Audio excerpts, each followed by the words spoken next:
రిజర్వేషన్ల ఖరారు స్థానిక సంస్థల ఎన్నికల నిర్వహణ మధ్య పడిన పీఠముడిపై తెలంగాణ కేబినెట్ తర్వాత ఒక స్పష్టత వచ్చే అవకాశాలున్నాయి. ప్రభుత్వం పంచాయతీరాజ్ చట్టం 2018 సెక్షన్ 285A ను సవరిస్తూ ఆర్డినెన్స్ గవర్నర్కు పంపింది. దానికి ఇంకా ఆమోదం రాలేదు.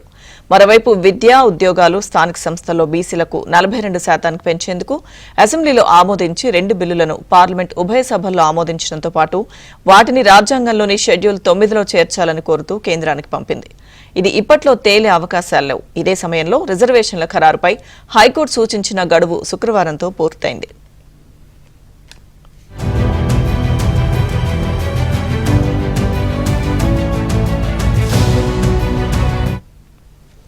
స్థానిక ఎన్నికలు బీసీ రిజర్వేషన్లపై ఏ రకంగా ముందుకు వెళ్లాలన్న దానిపై ప్రభుత్వం రేపు నిర్వహించే మంత్రివర్గంలో చర్చించనుంది. మరోవైపు స్థానిక సంస్థల ఎన్నికలను నిర్వహించాలని హైకోర్టు ఒక గడువు విధించింది. జూలై 25 నాటికి స్థానిక ఎన్నికల నిర్వహణకు రిజర్వేషన్లను ఖరారు చేయాలని, సెప్టెంబర్ 30 లోపు ఎన్నికల ప్రక్రియను పూర్తి చేయాలని సూచించింది.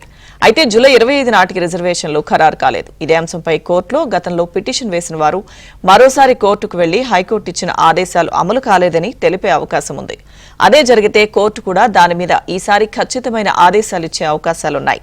తెలంగాణలో ఏడాదిన్నరకు పైగా స్థానిక ఎన్నికలు జరగకపోవడంతో కేంద్రం నుంచి పంచాయతీలకు రావాల్సిన నిధులు ఆగిపోయాయి. ఈ క్రమంలో స్థానిక ఎన్నికలు, మరోవైపు బీసీలకు 42% రిజర్వేషన్లు ఇచ్చాకే ఎన్నికలు పెట్టాలన్న డిమాండ్లు కొలిక్కి రావాలంటే పై రెండింటిలో ఏదో ఒకటి జరగాల్సి ఉందనే అభిప్రాయం వ్యక్తమవుతోంది.